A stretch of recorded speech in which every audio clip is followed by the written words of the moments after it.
Okay, so what if I told you that in a very quiet, very private diplomatic meeting, a conversation happened that could signal a huge shift in global power? Well, according to our source material, that's exactly what went down. We're talking about a face-off that reportedly left an entire delegation completely and utterly speechless. And there it is. That's the line. You are adding fuel to the fire. A pretty sharp accusation, right? According to the report, this was said by India's External Affairs Minister, Jaishankar. And who is he saying it to? Poland's visiting Deputy Prime Minister. And get this wasn't some press conference soundbite.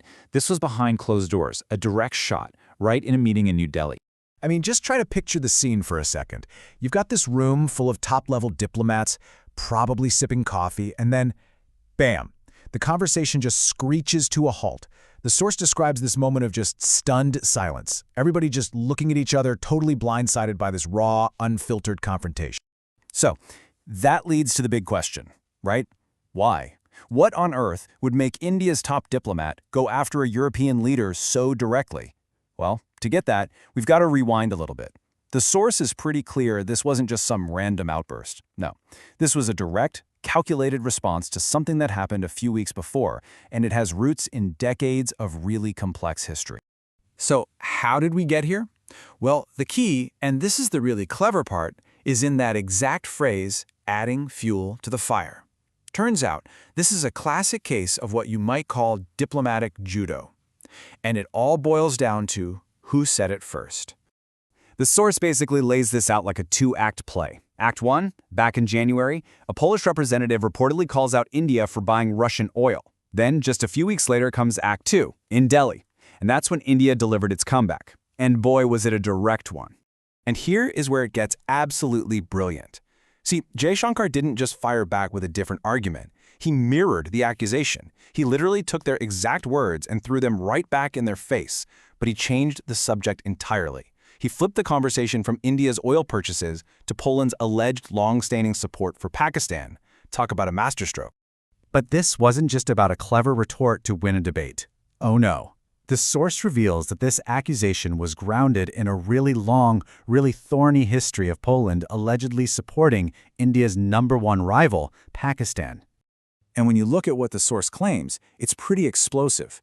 It alleges a trail of military and strategic support going all the way back to 1948.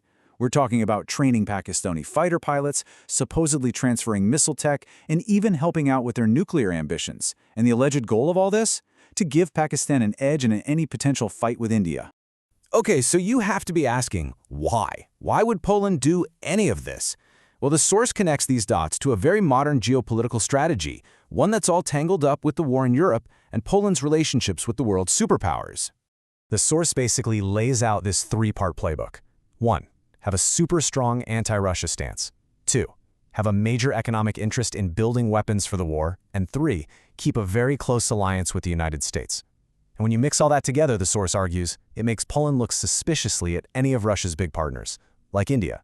And this number right here puts everything into perspective. $40 billion.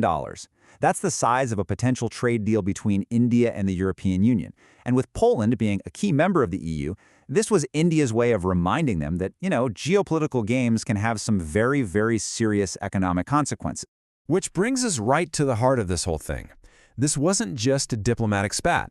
The source makes the case that what we're seeing here is a huge, seismic shift in how India conducts its foreign policy. So the big takeaway here is that we're looking at a new, much more assertive India.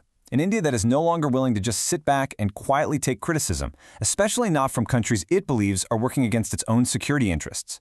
This is a move towards a much more muscular, much more vocal foreign policy.